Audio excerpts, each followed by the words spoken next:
Hello, I'm Shakuntala Santharan in Kuala Lumpur with the top stories on Al Jazeera.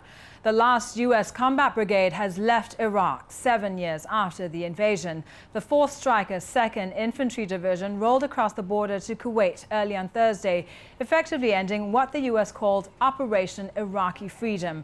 Al Jazeera's Josh Rushing was there.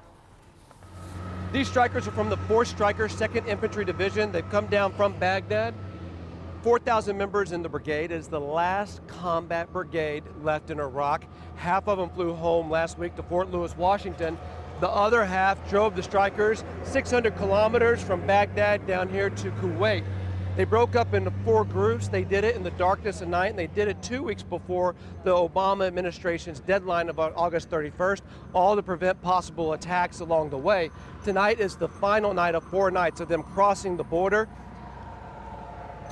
You can see it's a long stretch of Stryker vehicles. Each vehicle has 6 to 8 troops probably in it. Each one has different weapon systems. These are major combat vehicles coming out of Iraq. They'll be washed down and sent back to Washington State in a couple of weeks, and there'll be 50,000 troops left in Iraq.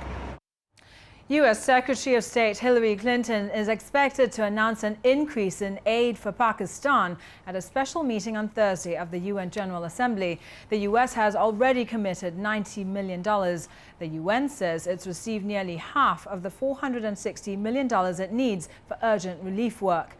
And after 3 weeks after the start of the floods, an estimated 6 million Pakistanis are still without adequate food, water or shelter. There have been protests in Haiti following a delay in the announcement of who would be eligible to run in November's presidential elections. Those running for president include former Prime Minister Jacques-Edouard Alexis and hip-hop artist Wyclef Jean, who's in hiding after receiving death threats. The Electoral Commission is due to make the announcement on Friday. And in Australia, a judge has ruled that a Muslim woman must remove her full veil while giving evidence in court. The Perth judge said she did not consider it appropriate that the witness appear with her face covered. Defense lawyers argued that the jury couldn't read the woman's facial expressions if she was wearing a niqab. Well, there's more news on our website, aljazeera.net/English.